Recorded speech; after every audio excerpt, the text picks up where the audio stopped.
السلام علیکم۔ امید کرتا ہوں کہ آپ سب خیریت سے ہوں گے۔ تو چلتے ہیں ویڈیو کی طرف۔ بسم اللہ الرحمن الرحیم۔ زمانے میں ایک بادشاہ تھا، اس کے ہاں ایک جادوگر تھا۔ جب جادوگر بوڑھا ہوا تو اس نے بادشاہ سے کہا کہ میں اب بوڑھا ہو گیا ہوں اور میری موت کا وقت قریب آ رہا ہے، مجھے کوئی بچہ دو کہ میں اسے جادو سکھا دوں۔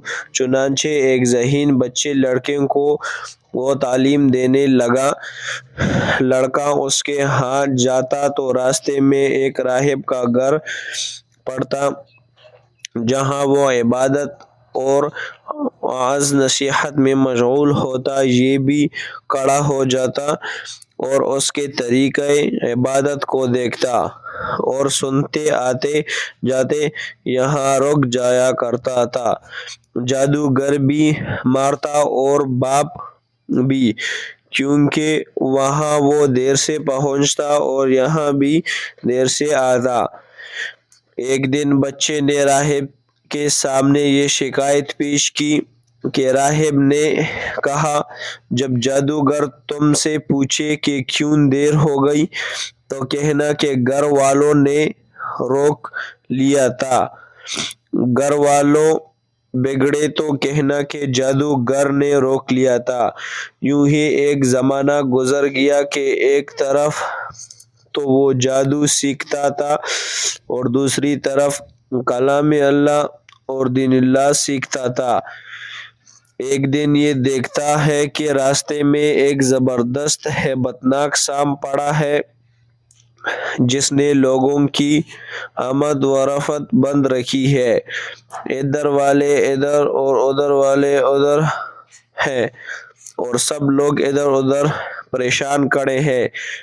اس نے اپنے دل میں سوچا کہ آج موقع ہے کہ میں امتحان لوں، راہب کا دین اللہ کو پسند ہے یا جادوگر کا۔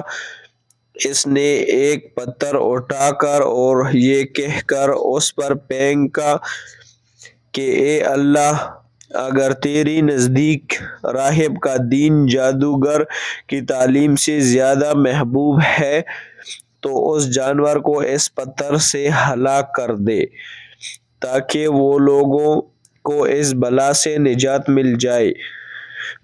پتھر لگتے ہی وہ جانور ہلاک ہو گیا اور لوگوں کا آنا جانا شروع ہو گیا۔ اور پھر لڑکے نے جا کر راہب کو خبر دی۔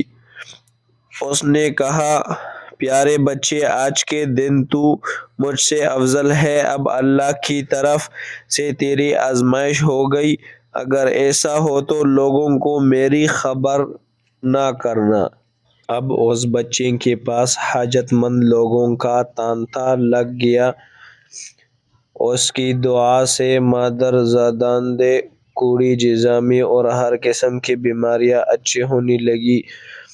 بادشاہ کے ایک نابینا وزیر کے کان میں یہ بات پڑی اور وہ بڑے تحفے تحائف لے کر حاضر ہوا اور کہنے لگا کہ مجھے شفا دے دے تو یہ سب کچھ تجھے دے دوں گا۔ اس نے کہا کہ شفا میرے ہاتھ میں نہیں ہے، میں تو کسی کو شفا نہیں دے سکتا، شفا دینے والا اللہ وحدہ لا شریک ہے، اگر تو اس پر ایمان لانے کا وعدہ کرتا ہے تو میں دعا کروں گا۔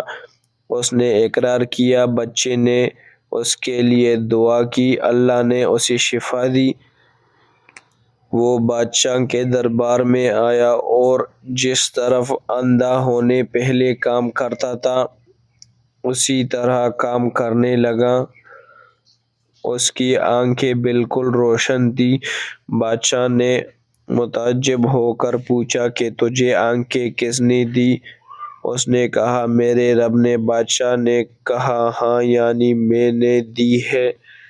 وزیر نے کہا، نہیں، رب صرف اللہ ہے۔ اب بادشاہ نے اس کی مار پیٹ شروع کر دی اور طرح طرح کی تکلیفیں دی۔ اور پوچھنے لگا تجھے یہ تعلیم کس نے دی ہے؟ آخر میں اس نے بتایا کہ میں نے اس بچے کے ہاتھ پر اسلام قبول کیا ہے۔ اس نے اسے بلایا اور کہا کہ اب تم جادو میں کامل ہو گئے ہو، اندھوں کو دیکھتا ہے اور بیماریوں کو تندرست کرنے کا کام شروع کیا ہے۔ اس نے کہا غلط ہے، میں کسی کو شفا نہیں دے سکتا، نہ جادوگر ہوں، شفا اللہ کے ہاتھ میں ہے۔ وہ کہنے لگا اللہ تو میں ہی ہوں۔ اس نے کہا ہرگز نہیں۔ بادشاہ نے کہا پھر تو میرے سوا کسی اور کو رب مانتا ہے؟ تو اس نے کہا کہ میرا اور تیرا رب اللہ ہے۔ اس نے اب اس بچے کو طرح طرح کی سزائیں دینی شروع کر دیں، یہاں تک کہ راہب کا پتہ لگا لیا اور راہب کو بلا کر کہا اسلام کو چھوڑ دے۔ اس نے انکار کیا تو بادشاہ نے اسے آرے سے چڑھوا دیا۔ پھر اس نوجوان سے کہا کہ تو بھی دین اسلام سے پھر جا۔ اس نے بھی انکار کیا تو بادشاہ نے اپنے سپاہیوں کو حکم دیا کہ اسے فلاں پہاڑ کی چوٹی پر لے جاؤ، وہاں پہنچ کر بھی اگر دین سے باز آ جائے تو اچھا ہے، ورنہ وہیں سے لٹکا دینا۔ چنانچہ سپاہی اسے پہاڑ کی چوٹی پر لے گئے۔ جب اسے دھکا دینا چاہا تو اس نے اللہ سے دعا کی، اے اللہ جس طرح تو چاہے مجھے اس سے نجات دے۔ اس دعا کے ساتھ ہی پہاڑ ہلا اور سب سپاہی لٹک گئے، صرف وہی بچہ ہی باقی بچا رہا۔ وہاں سے بادشاہ کے پاس گیا۔ بادشاہ نے کہا یہ کیا ہوا، میرے سب سپاہی کہاں ہیں؟ بچے نے کہا اللہ نے مجھے بچا لیا، وہ سب ہلاک ہو گئے۔ بادشاہ نے اپنے دوسرے سپاہی کو حکم دیا کہ اسے کشتی میں بٹھا کر لے جاؤ اور سمندر میں پھینک کر آؤ۔ یہ لوگ اسے لے کر چلے۔ بیچ سمندر کے پہنچ کر جب اسے پھینکنا چاہا تو پھر وہی دعا کی، اے اللہ جس طرح تو چاہے مجھے ان سے بچا۔ دعا کے ساتھ وہی موج اٹھی اور سارے کے سارے سپاہی سمندر میں ڈوب گئے، صرف وہی بچہ باقی بچا۔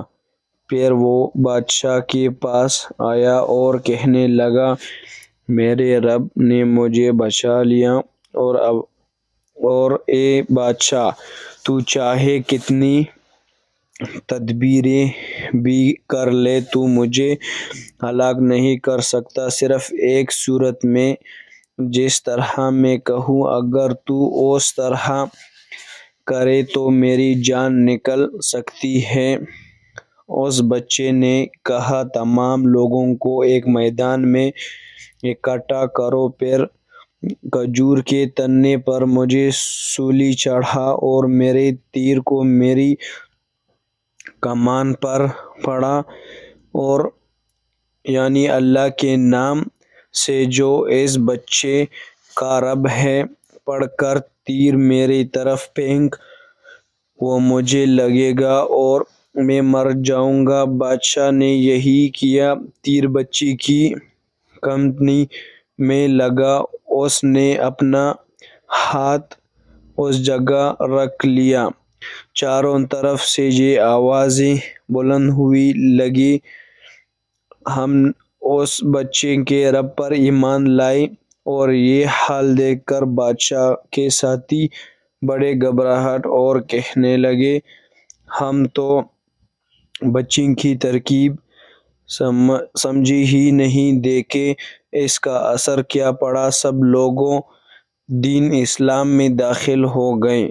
ہم نے تو اسے اس لیے قتل کیا تھا کہ کہیں اس کا مذہب پھیل نہ جائے، لیکن جو ڈر تھا سامنے آ ہی گیا اور سب مسلمان ہو گئے۔ بادشاہ نے کہا اچھا ہے، کرو کہ تمام محلوں اور راستوں میں خندقیں اور لکڑیاں بھرو اور آگ لگا دو، جو اس دین سے پھر جائے چھوڑ دو اور دوسرے کو اس کی پھینک دو۔ مسلمانوں نے صبر، شکیب اور سہارے کے ساتھ آگ میں جلنا منظور کیا اور اس میں دینے لگے، البتہ ایک عورت جس کی گود میں دودھ پیتا چھوٹا سا بچہ تھا، تو اس بچے کو اللہ نے بولنے کی طاقت دی۔ اس نے کہا اماں کیا کر رہی ہے، تم تو حق پر ہو، صبر کرو اور اس میں کود پڑو۔